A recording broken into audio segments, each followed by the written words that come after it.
Halo, good morning, selamat pagi teman-teman semuanya. Jumpa lagi dengan saya tetap di channel Yulili. Kali ini saya dan Mas Bojo, Sandro Jabrik. Ada berita apa, Darling, hari ini, Darling? Oh? Berita apa hari ini? Hari ini beritanya banyak yang proses. Alhamdulillahirrahmanirrahim. Ex-Taiwan kaburan. Waduh. Ex-Taiwan kaburan. Berarti tempat pelarian Hong Kong? Yes. Terus ada yang ditolak visa. Yeah. Jadi selama saya bantu teman-teman ini, yang visanya ditolak saya pernah, 2 kali. Yo. Yang satu utang bank. Hati-hati dengan utang bank ya teman-teman. Yang artinya. satu, saya luandi gue, buat kena apa? Kono. Yang satu utang bank, yang satu kemarin ini, ketika saya telepon saya tanya, dia jawabnya sering keluar masuk Cina. Nah, ini aku nggak ngerti ya. Sekali lagi, 6 bulan dia kalau imigrasi. Oh ya, dia 6 bulan keluar masuk Cina. Keluar masuk Cina. Nah ini juga aku nggak ngerti ya. Ini apakah jadi faktor yang menjadi masalah atau dan apa? juga pulang Indonesia pamit cuti tapi nggak balik. Oh, kabur. Ya. Berarti dua catatan ini dua dia. catatan paling ya. Nah, dulu saya mikir bahwa tidak turunnya visa itu karena kriminal. Tapi ini agak aneh ini. Berhenti aja. Jadi ini agak aneh. Makanya buat teman-teman semuanya ya, sekali lagi ini bukan sebuah patokan. Saya declare ya. Saya disclaimer dulu, ini bukan patokan. Tapi kan kita bisa belajar. Makanya banyak teman-teman itu yang merasa kok aku nggak tahu alasannya apa gitu. Apapun persoalan, bukan visa, bukan apa. Kenapa aku kok ngene, kenapa kok kayak gitu. Nah, coba kita berintrospeksi. Yang pertama itu jelas. Yang saya pernah ditolak itu jelas, dia nggak pernah ngomong sama saya kalau pernah punya utang bank. Begitu di track record, ternyata ada tanggungannya di bank. Sehingga dia visanya tidak turun. Not approve. Refuse. Ya. Jadi seperti itu teman-teman. Makanya dari situ pembelajaran ya, sekali lagi apa yang kita perbuat pasti akan kita tuai. Karena tidak mungkin ya dalam hidup ini kita itu kena getah tapi ada gak lapo-lapo. Nah kalau ada yang ngomong aku gak melok mangan nongko ini kena pulute, berarti biyen tahu mangan nongko tapi ninggal pulut. Berarti sing kena wong liya. Artinya di masa lalu kita sampean atau saya ataupun kita melakukan sebuah kesalahan, kita tidak menyadari kesalahan itu. Akhirnya karo Gusti Allah saiki diwehno awake dhewe bingung. Jadi untuk mengantisipasi supaya kita visanya nggak bisa turun ya satu kita harus benar-benar menjaga hubungan baik dengan majikan kayak gitu. Record yang bagus. Ada juga mbaknya yang bilang umurnya hampir 49 ya. Aku udah 6 tahun, majikan aku baik bla bla bla bla bla. Lah alangkah baiknya bukan kita sendiri yang ngomong kita baik, tapi rilis letter dari majikan. Nah itu mungkin membantu. Iya, tidak begitu diperhatikan teman-teman ya. Rilis letter itu penting. Jadi setiap selesai kontrak, entah itu 2 tahun, entah itu 4 tahun, entah itu 10 tahun atau hampir 22 tahun, pastikan teman-teman itu minta surat rilis letter dari majikan. Surat rilis letter itu apa toh? Surat rilis letter itu ya keterangan kita kerja sama majikan itu kita bagaimana? Tanggung jawab, jawabin jogo opo, terus kitanya kitanya jujur. Biasanya majikannya kayak gitu, jujur, hanes, losat, kayak gitu ya. Pokoknya bla bla bla tentang kita. Kayak gitu itu yang akan mendukung kemudian hari kalau sewaktu-waktu kita pengen balik lagi ke Hong Kong, kalau ada catatan baik dari majikan itu kita akan sodorkan ke calon majikan yang baru. Itu hampir 99% nggak bakal lama cari majikan, walau usianya di atas kurang dari 50. Jadi 40 sampai ke 50 itu masih dalam pertimbangan tuh oke. Cari majikan itu nggak susah kayak gitu lah. Kalau kita wis keluar majikannya itu intinya kita pamit cuti tapi nggak balik lah, itu sedikit. Ini banyak sekali soalnya. Nah, yang telepon mau proses. pamitnya cuti tapi gak balik, alasannya macam-macam lah. Artinya kan kita benar-benar sedikit mengecewakan majikan ya. Kalau memang mengecewakan majikan, majikan mau nulis apa aja itu kan ya resiko kita. Padahal kita kalau kita mau ngomong, aku gak balik, aku pengen mulai, lah sebenarnya ya nggak apa-apa saja nih. Nggak ada masalah, karena untuk pemutusan kontrak itu kedua belah pihak itu boleh.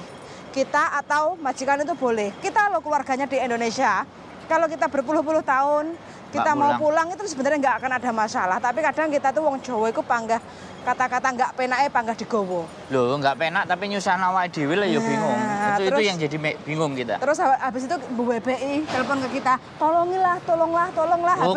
Oke. Nah. Bilang ke saya nolong bisa. Nah. Tapi visa kan duduk aku sing ngetokno rek. Terus habis ditolong waktu turun visa, plaketek. Gak apa-apa. Plaketek terus mari ngono wis diomongi visane mudhun. Cepet-cepet dapet. Oh ya ini. Ya ini ya sekalian kita omong juga buat teman-teman. Sekali lagi saya, bojo saya ya, kami bukan manusia sempurna. Dalam perjalanan saya memproses teman-teman, membantu prosesnya teman-teman. Baru hari ini di interminate. Bukan 2 hari kemarin kan? Iya. Baru 2 hari kemarin kerja semingguan lah ya. Saya dapat kabar yang kita proses di interminate. Ini catatan bagi saya. Catatan bagi saya dan bojo saya. Jadi selama saya memproses saya berkonten, dulu pernah ada yang mengeluh ya. Ada Mbak pakai jiblab. Halo Mbak kalau sampai nonton. Tapi sampai hari ini salam hormat. Dia baik-baik saja. Terima kasih sampean kuat dan kita akan berjuang menguatkan. Tapi nek sampean kita kandani, kita kasih semangat. Brekele, yo aku gak paham. Sakarepe dhewe. Yo nasibe sampean tampani dhewe ya, aku gak kandani malah nantang. Jadi gini ya teman-teman, sekali lagi kita itu sifatnya hanya membantu, tapi tidak menentukan nasib. Yang menentukan nasib diri kalian masing-masing. Bukan berarti nek mel aku gak oleh ngeyel, silahkan. Ya, ngono lho, Pian. Ngeyel itu ada batasnya. Silahkan. Enggak. Kalau kita udah ngasih tahu dia mau ngeyel, silahkan. Cuman kalau nasibnya sampean bleset, nah sayanya tepuk tangan, Mbak. Ya aku ngomong dari hari ini loh ya. Aku ngomong dari hari ini. Kalau sampean ngeyel, ya kemudian aku ngandani. Menurut sampean apa yang saya kasih tahu logikanya nggak masuk, ya saya berdoa nasibnya sampean baik. Amin. Tapi nek nasibnya sampean elek, lah aku semari ngandani yo tepuk tangan no dandine. Kan seperti itu. Aja sambat, aja ngresulo. Bukan bahagia di atas penderitaan orang. Kita ngomong dulu di depan soalnya. Kita bukan ngomong di belakang loh. Iya sih Pak D. Bobol. Pak D. Pak D bakul sayur. Jadi dan kita juga bukan merasa paling pintar. Nah itu. Bukan merasa paling pintar teman-teman. Kita itu cuma jagani. Kok nek mleset iki piye gitu loh. Kok nek keputusannya dhewe ngene iki piye? Jadi seperti itu. Tidak ada yang sempurna. Sekali lagi dalam hidup gak ada yang sempurna. Kami pun dalam memproses 2 hari kemarin fail di interminate majikan.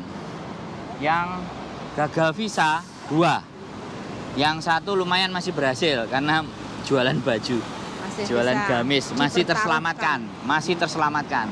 Jadi pembelajaran. Dan sekali lagi ya, rumusnya imigrasi tidak bisa ditebak.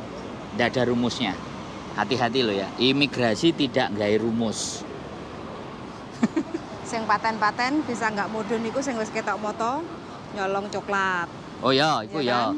Ya itu pencurian. Itu kriminal. Itu yang jelas kriminal. Itu sudah nggak dapat. Terus yang baru 2 masuk kasus kemarin yaitu utang bank.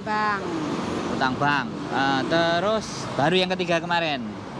Nggak ngerti ya, tapi berdasarkan ceritanya Mbak E, itu sering keluar masuk Cina sampai... Ini aku rasa visanya itu bisa turun, cuma butuh ekstra perjuangan. Ya, majikannya harus Aku gelem arek iki. Aku gelem ambek arek iki. Kalau memang dia melakukan kesalahan lagi, karena aku rasa agent yang ini juga itu agent yang dodolan. Sing arek dodolan gamis loh. Iki agentnya itu. Harusnya dia bisa. Sampai dia bertanya sama imigrasi bahwa kena opo. Lah imigrasi kan ya jawabnya gampang. Ini yang bisa saya kasih tahu yang bersangkutan. Kamu nggak berhak saya kasih tahu. Lah ya jawabannya keren lah. Lah terus jawab ngono aja kate ngeyel piye? Gak iso ngeyel. Bongko aku ya 5 lo dideportasi rek. Itu pada 5 kali dideportasi. Aku 5 kali dideportasi. Plus visa aku juga nggak approve. Gagal ya? Paham kan ya? Aku wis ngerasakno lo ya. Aku bukan tukang teori aku. 5 kali deportasi tapi ya kembali lagi ya kan. Seperti itu ya teman-teman. Kita bukan menakut-nakuti, tidak. Kita tidak. Nek menakut-nakuti itu pikirannya sampean ya. Kita cuman dari kasus itu kita bercerita. Dan cerita itu kita bawa ke sini agar teman-teman semuanya itu waspada. Dan nanti ada jaga sudah yang akan kita kontenin overstay 2 tahun. Sekarang udah pulang ke Indonesia. Nah, nanti dia mau telepon. Sudah voice message dia. Oh, sudah. Yang tadi itu kan? Oh ya, yang dulu kamu antar pulang. Nah, aku pernah ke Kalon B itu. Aku pernah antar ke Kalon B. Aku karena tidak pernah dapat cerita anak yang sudah overstay terus di penjara terus sampai pulang itu belum pernah ada kesaksian, makanya aku nggak buat cerita. Nah, setelah nanti ada mbaknya yang mau bercerita, mudah-mudahan jadi pembelajaran kita semuanya. Gitu ceritanya. Pokoknya kalau siap overstay ya harus siap untuk di penjara kayak gitu. Ya enggak, nanti kalau mau pulang. Nanti kita akan bahas nanti. Oke. Jadi kita gak berani ya. Sekali lagi disclaimer, apa yang saya ucapkan tidak selalu benar. Ya, yang saya ucapkan tidak selalu benar. Terkadang ada case-nya berbeda. Makanya kejujuran itu penting loh. Hongkong gimana? Ya. Mending jujur di awal daripada kita remuk di belakang. Sing rugi sampean, rugi waktu. Kita nggak rugi. Kalau yang kabur-kabur kayak gitu ya, kita mikirnya saat ini keluar dari masalah. Tapi suatu saat itu Hongkong bisa juga menutup jalan rezeki kita. Hongkong nggak gitu bisa, loh. men. Hongkong nggak bisa. Kalau memang nggak betah, nggak kuat kerja di situ ya sudah. Keluar baik-baik. Teman-teman bisa ngomong baik-baik kerja. Habis ngomong baik-baik, terus bisa kerja dulu di Makau. Kalau memang masih belum bisa untuk pindah ganti majikan dengan rekor yang sedikit kerjanya sebentar kayak gitu loh, nggak nyampe setahun kayak gitu loh. Jadi bisa kerja dulu di Makau, sabar-sabar dulu 1 tahun 2 tahun. Kalau ingin balik ke Hongkong lagi itu masih ada kesempatan, masih ada peluang kayak gitu. Karena kabur itu tidak akan menyelesaikan masalah. Karena kabur itu sudah menjadi penduduk pegel, penduduk gelap dari bojoku ya Daling. Ya istilahnya pegel kalau di Australia, kalau nanti Om Yudi nonton. Halo Om Yudi. Ini pelajaran dari Australia. Dari Australia. Ngaran ini pegel, wong pegel. Wong pegel urip nek Hongkong. Penduduk gelap kayak gitu teman-teman. Ya enggak. Pegel nek kena terang, enggak nek gelap. Ya begitulah ceritanya. Wes pokoknya untuk teman-teman semuanya yang kepengen sukses bekerja di Hongkong baik-baik sayang. Karena Hongkong itu ada aturan undang-undang. Kalau teman-teman merasa lelah capek karena kerja 2 rumah, cari bukti langsung ke labor. Cerita sama kita dulu. Nah, cari bukti. Kalau nggak ada sing dijak omong kita. Tapi nek makan enek sing komen. Wah ngomong nyente-nyente. Ya sorry ya, sekali lagi sorry. Saya itu sorry. Itu my style, nyente. Ya pelan-pelan. Sebenarnya kadang bujuku emang kayak gitu. Bukan kan jangan sama sampean ya teman-teman. Kadang sama saya harus tuh siap. kayak gitu. Harus siap. Mungkin waktunya mau menstruasi. Jadi pil kiri belum diminum. Jadi nyente ya mohon maaf kayak gitu wes pokoknya. Itu sorry, nggak apa-apa. Ya kita mengakui kok. Nggak apa-apa. Namanya manusia nggak ada semuanya yang baik. Di sebaik-baiknya manusia ada sisi buruk. Dan di buruk-buruknya manusia juga pasti punya sisi baik. Wah, kata-katanya gitu aja. Tadi gaduh-gaduh? Enggak, itu kata pembelaan diri. Gitu aja guys. Oke.